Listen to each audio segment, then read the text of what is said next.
To the channel, everybody. I'm Lady Nika, and with last night's episode of Queen Sugar, I was so glad to see it come back. Was y'all?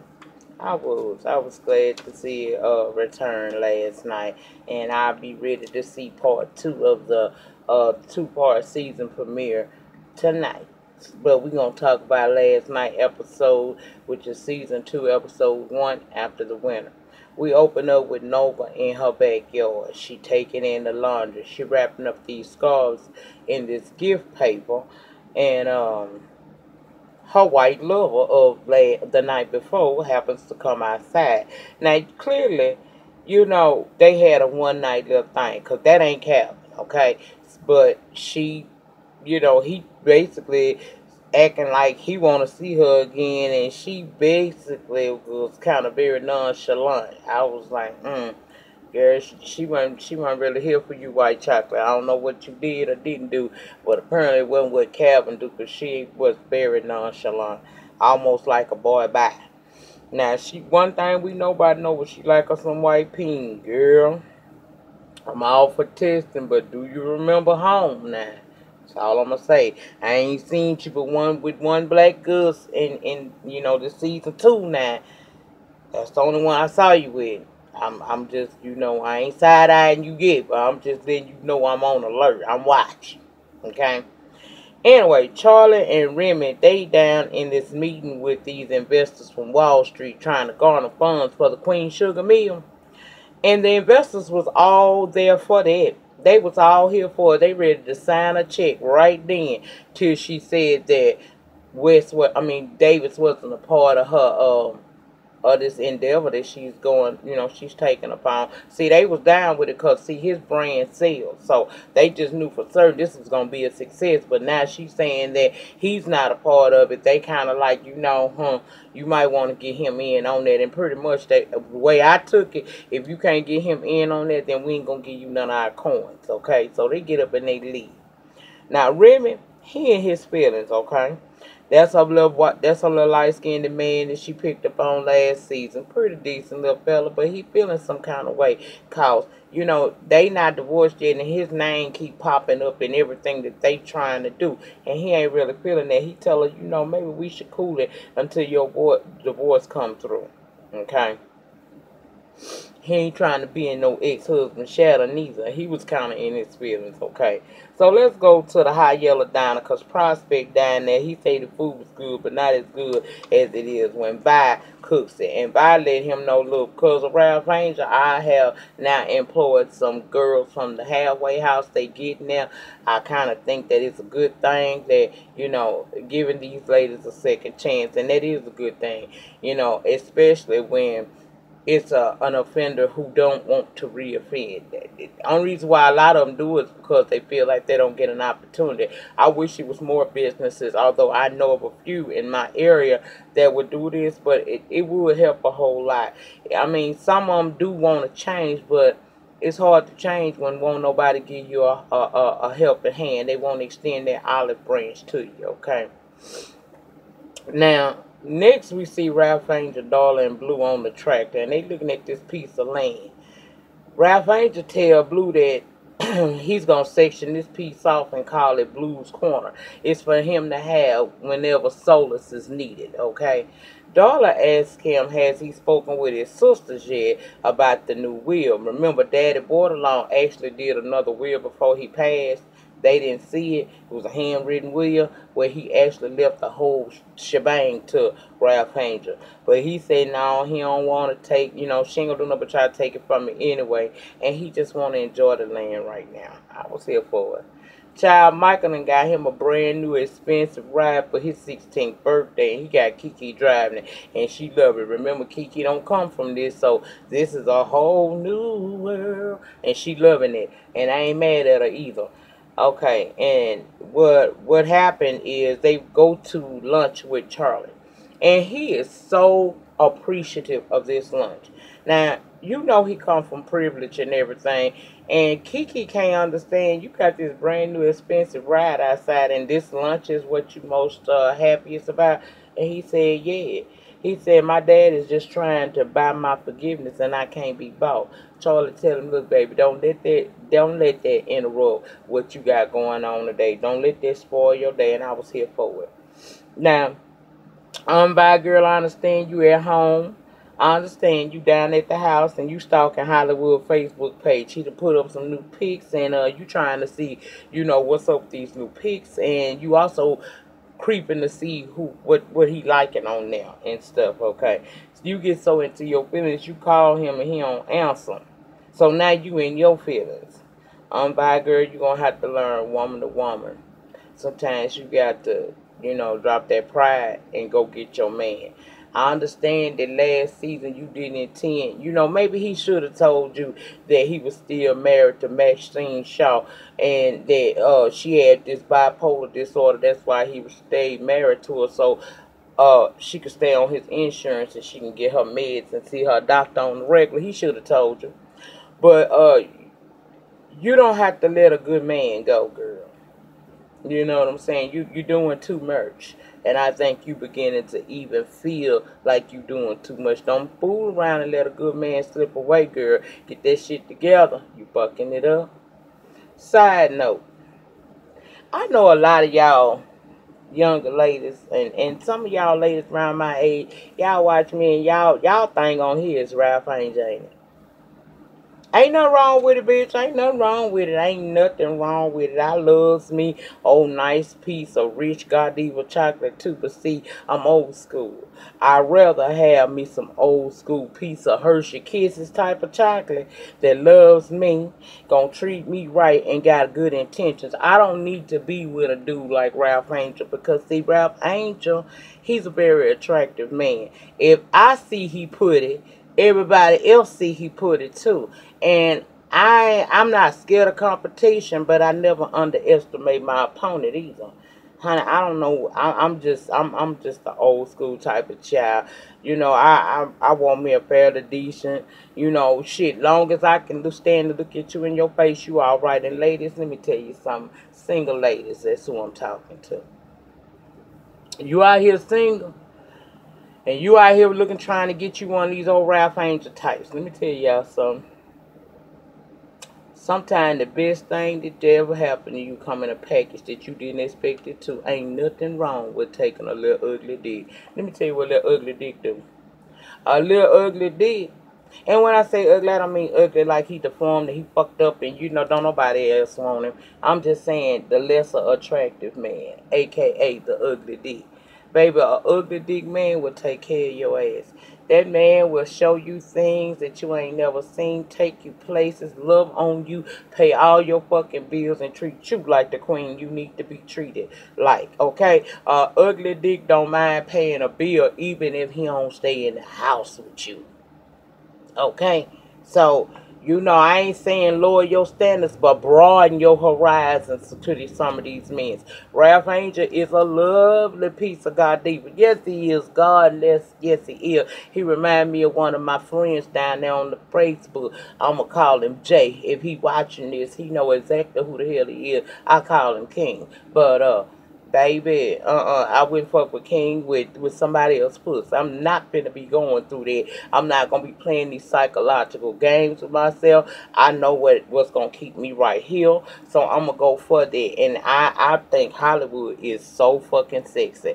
Omar Dore said, baby, you damn sure could come through and holler at a player anytime you fucking feel like it. I will open the door, baby. I might want to even open that door for Van no more. I might open it just for you. So ain't nothing wrong with getting you a little lesser attractive, a.k.a. ugly dick. Because that might be the best thing in your life, child. That thing will have you all the way together and will be cracking your back just the way you want it to be cracked. That nigga will treat you like you Halle Berry and Beyonce combined. Baby, get you some ugly dick. If you're single out here and you got your appetite or your sight set up here, bitch, lower them just a little bit and open it, expand it, okay? Because sometimes we have unrealistic expectations, and some of y'all know what I mean. But anyway, I done jumped all off what I posted and talking about. Chat, what the hell else I was saying? I know one thing. If you single in 2017, you better try some ugly dick. Baby, that would change your life. And don't say I ain't never give you nothing, baby, because that right there was a morsel. Receive it, bitch. Receive it. Anyway. Nova called over there to ain't by after she done hung this phone up in Hollywood and answered that phone. And she told my girl, I'm going to take you and Charlie out for Charlie's son's birthday. No, girl, I ain't by one stupid. We know you hunting ping, but she down with it tonight because she ain't no fucking feeling. So she said, all right, I'm with that. Now Nova, she is at her friend's baby shower. That girl that we seen, well, them scars we saw in the beginning of the episode. Apparently them the one she giving that to her. She finna have some twins, and they talking about traditional versus non-traditional parenthood, to be exact. How a woman can raise a kid without a man, which is true. Now, I won't recommend you do it, honey, because a man is very much needed in the home, okay? But if he unable to be there for whatever reasons there may be, then just know it's a doable situation. It ain't gonna be easy, but it's doable, okay? And Nova saying open your options. Same thing I just told y'all ass down here. You know, if you're a woman of a certain age, you settle, you know you can handle that responsibility, and you want to have your kid, feel free to do that shit. I ain't here to tell you what to do. I ain't got no heaven or hell to put you in, okay? If you think you can handle it and you don't want to be dealing waiting on your forever after, happily ever after, whatever the hell they call it, then go on and have that, baby, if that's what you're doing. And if you can do it without a man, girl, go on, push through, handle that. I ain't gonna try to tell you not to do it. I'm just gonna say, remember that shit is hard when you by yourself. Now, I wasn't necessarily no single mom. In fact, I wasn't no single mom. But when he ain't nothing but a paycheck and a piece of body that's taking up some space, you kind of feel like you a single mama, even though you got the paycheck over there. You know what I'm saying? So if some of them ladies were saying they want to meet eligible men. So she invite them to this event she had, but she said there should be some eligible men down there if they want to meet somebody potentially. So that's what they gonna do. Now, child attracted them broke down Prospect, and Ralph Angel talking about it. Ralph Angel say he got to get it fixed ASAP because he want to plant some soy, and that money would be extra good money they could use. And Prospect telling him, yeah, you right about that, and tell him, look, you know what? Your daddy would be real proud of how you treating his land and keeping his legacy alive. Then Ralph Angel give him a phone call, and it's Hollywood. He know off the dump that Hollywood is just calling because he really want to check on by. He talking about Hollywood, she called, but he missed her call. Ralph Angel said, look, I ain't forgot about last season. I ain't forgot. Now, this is what I'm going to need you to do. I'm going to need you to call on by yourself because I ain't getting into between whatever that is that y'all got going on, okay? Call on by and handle it accordingly. Now, we go to the club because now Charlie, Nova, and Vi down at the club, and Vi drunk already in her feelings talking about Hollywood not answering her calls back. Nova said, look, Vi, you know I love you like, baby, I love you to the moon. I'm down for you like 4 flats, baby, on a Cadillac, okay? I'm down for you like 4 flats on a Cadillac. But what we ain't gonna do is sit here and talk about this here. We finna get up and we finna twerk something, shake something right quick. So they out there doing that, and immediately Nova got this dude dancing behind her. And it appeared like it was about to be a great time. A stone cold groove, as far as Ross would say. But that's what it seemed like it was about to be until Charlie spotted David sitting over there in the corner booth with a bitch. Mm-hmm. You know she had to go over there and say something. She went over there and she said, ironic how you down to the club and it's our son's 16th birthday and you ain't spending no time with him. And also, it's ironic you out here in the public with that after we work real hard to keep the media out of our personal business. He told her, well, honey, let me gather your motherfucking light-skinned feelings on this day. First and foremost, I called our son. He want to spend his 16th birthday with his girlfriend, so he the one blew me off, okay? And secondly, look around. Ain't nobody paying me no mind. These people know me down here. Ain't nobody paying me no mind, okay? He ain't get to go no further than that because I ain't by to heard that, and she already got liquid courage, so she jumps in the mix. Who you think you talking to, motherfucker? All the stuff she done did to help you out. Who you think you talking to on this day down here to the club with that piece of trash right there, that piece of white perch right there. And white perch act like she wanted to get up and get back that light till Nova told her, I wish you would, you better rethink. Cause if you get up, that's your ass, bitch.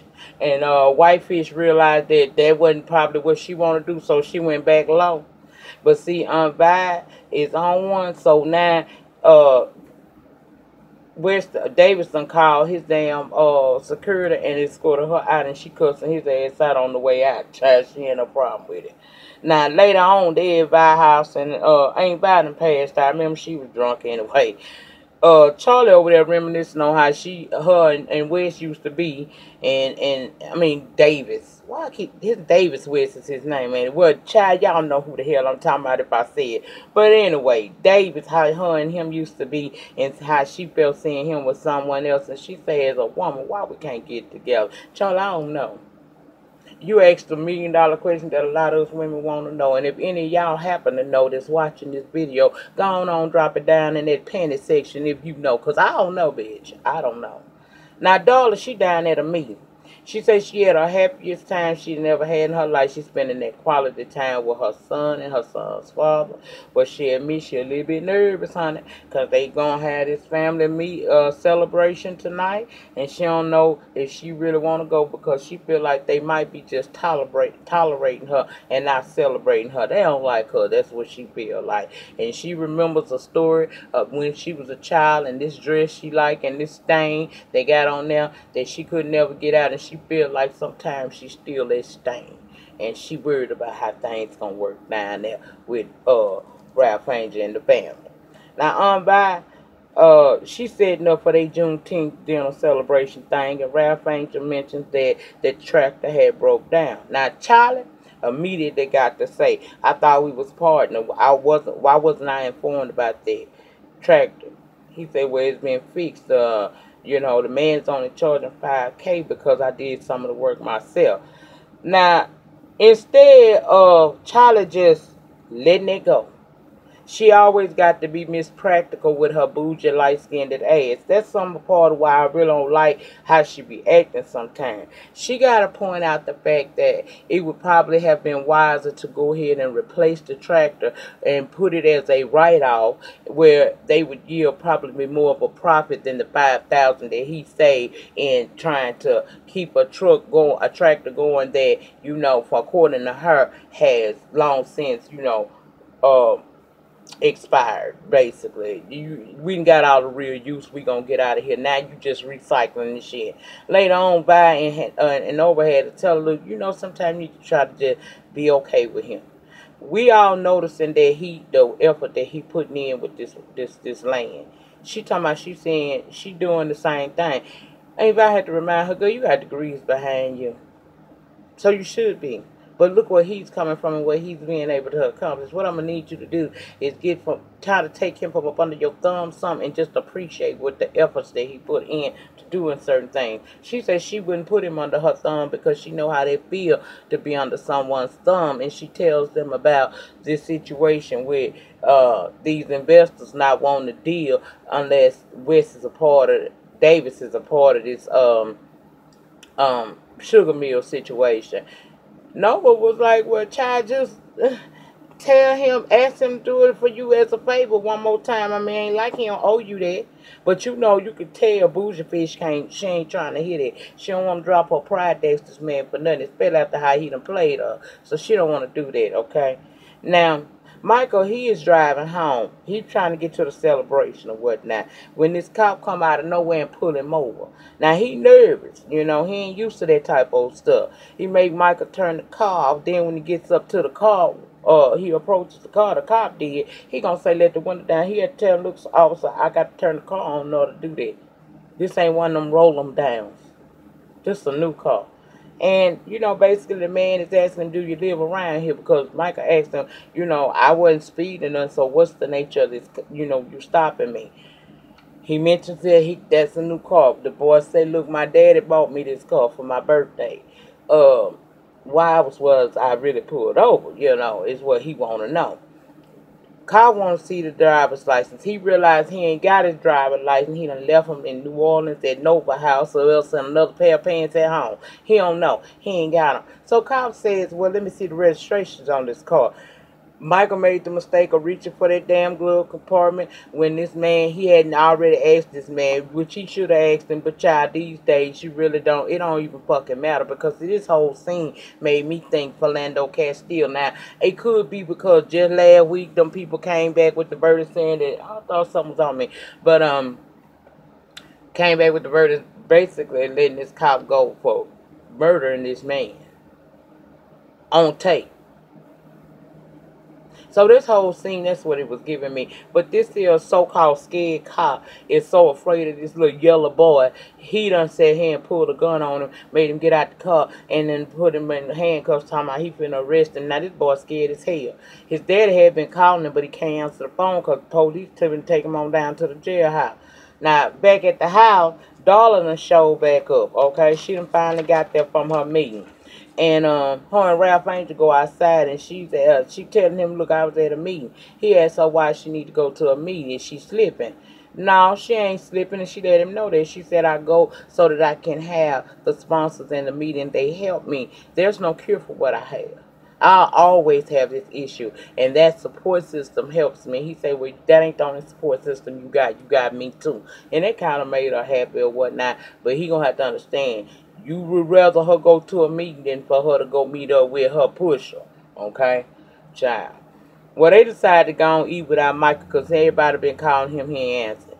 Now, while they in the middle of grace, the phone rang. When it finally, after they get their grace and everything, Charlie gonna answer the phone. He all upset talking about ain't nobody answer Wes Davis, whatever. He's saying ain't nobody, why is people ignoring his call? She said, we ain't ignoring your call, we was having dinner.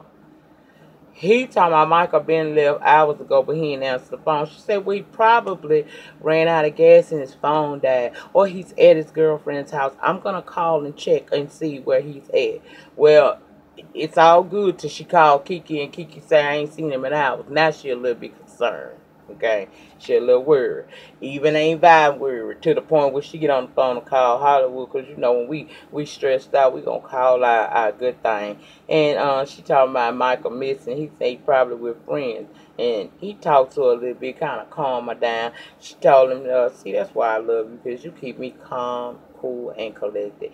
And she let him know she want to see him. He said, yeah, I want to see you too. I said, I know that's right, bye. You better go on and get your back cracked.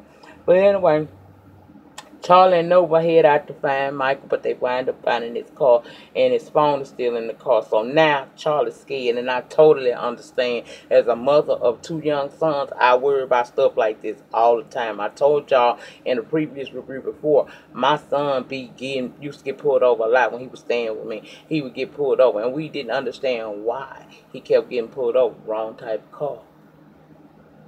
I guess a 24-year-old can't have a nice car unless he's selling dope. And my son didn't have no hooded ass car. He had a nice motherfucking car that cost a little change. And he worked his ass off to get that. It wasn't that he's selling nothing or he ain't no drug dealer, he ain't no thug. But he used to get pulled over all the time, and I would always worry about what if that shit went wrong, because even though he's gonna comply with what they saying, how do I know the cop on the other end ain't some overzealous, racist ass cop that wants to just prove a point tonight? Or it used to be early in the morning because he used to work 3rd shift. But anyway, child, Nova get a call and they know where he is. He down to the jail. So we see poor Micah at the jail. He's scared as hell. He ain't never been through no shit like this. This boy come from privilege. He asking very politely, can he make a phone call? Well, the Uncle Tom that's sitting over there behind him gonna say, you can make a call after the other 400 people that's waiting can make theirs. And I said, see, I can't stand a call. I can't stand that. Then he put him in a holding cell with adults, further terrifying the shit out the boy. That sound make no sense. Nova and Charlie arrived. Charlie was a bit rude, but, you know, that's fear. She don't know where her child is. All she knows is she was told to come down here, and this is where her child's supposed to be. And this cop is acting like he really don't give a damn. So Nova winds up taking over the talking and get the cop to actually look, and they can't find what they have processed him in. So y'all got him back there in a holding cell or in a cell with a bunch of grown people, and y'all ain't even processed this child in. Charlie really freaking out now because she know that cop ain't doing right, first of all, the attitude. And then her son got to be there. Where in the hell else is he going to be? And that's when David showed up and the cops were there. Apparently a football or basketball, whatever the kind of sports he's supposed to be. When you play sports, they love the hell out your ass. But anyway, he coming in. Oh, they willing to work. They want to look him up now. Even the other cops say, well, we can go back here and check the hold and say, but you wouldn't do that for the mother that was sitting here asking you to look for my child. He's underage. He's only 16. But this football, basketball star, whatever the hell he is, he come in and now you ready to cross the ocean for him. Only if you could take a selfie with him, and he does it. And Charlie discussed it, but I'm like, girl, hold up. You got to play. Sometimes you got to play the game the way the game is played. Your main objective right now is get your child from behind them damn walls. Okay? Damn how he got to do it. He did what he had to do to get your son out. And as they arguing and he come out, Nova is trying to, try to give him some comfort, because this boy is scared out of his mind to the point where he has actually pissed on himself, and she wrapping him up, telling him, don't worry about it, it's gonna be okay. He come outside to his parents arguing and shit about the situation, when in actuality, if this man hadn't been a coon right then, tap dance for Uncle Tom for Mouser for a minute, your son would still be behind them damn bars. He did what he had to do. No, I didn't like the fact he did it, but I understood what he had to do. Sometimes when you the underdog, you got to act like you the upper dog to outsmart that motherfucking upper dog that think that you the underdog. Catch that if you will. But anyway, child, that's the first time Mike and Weston act like, well, Davidson act like they was father and son in a minute. He was hugging him and stuff, and the boy's okay, but he don't want to talk about what happened to him, so we don't know what happened in that jail. The end of the episode basically was Charlie deciding, instead of just asking this man for his help, she gonna forge his name, and it went out from there. We'll get the part 2 of this shit tonight. And I'll be down here talking shit and swallowing spit out of tonight or in the morning. One of them I'll be back, baby. You know I will. But that was my premiere episode for Queen Sugar. I hope I get more views on it this time. Now that my family has expanded. We're going to do this every single week, child. Even if I can't come in on the day I say I come in, I'm gonna give y'all all 10 episodes in order the way they should. I looked at my playlist from last season. I see I missed 2 episodes. We're gonna do better this one. We ain't missing nothing, even if it's late, it's coming. So y'all hang with me, I'ma hang with y'all. Thank you and welcome to all my new subscribers. Welcome. This is a feel good channel, child. That's what it is. We ain't doing no foolishness, no fuckery, no nigga shit, and no cooning. We just gonna have a good time, love on each other, and uplift one another. If you can't follow the house rules, then please. Now, I'm gonna say this: the depth of your struggle will always determine the height of your success. In order to get something, you're gonna have to go through something. Basically, is what that means for those who may not catch it. In the meantime, in between time, please remember to like this video. The more likes I receive, the more recognizable I become down in the YouTube area, streets, and corners. Get down in that panty section. I keep all nice and fresh and clean for you. And tell me your thoughts on last night's episode. Share this video wherever you share videos. And if you have not become a member of the Lady Nika family, become a love thing today, baby, by pressing that subscribe button. And if you hit it one good time, it will gonna give you like this chime. The motor, it's gonna look like the bell is chiming, and it's gonna let you know each and every time I come through and spit some words at y'all. So I will see you guys either tonight or again tomorrow morning for part 2 of the 2-part season opener for Queen Sugar. Thank y'all for your support. I love each and every one of y'all. I sure do, baby. I love you from the top of your head to the bottom of your feet and all those spaces in between. Child, all that. I'll see y'all in this video. Peace.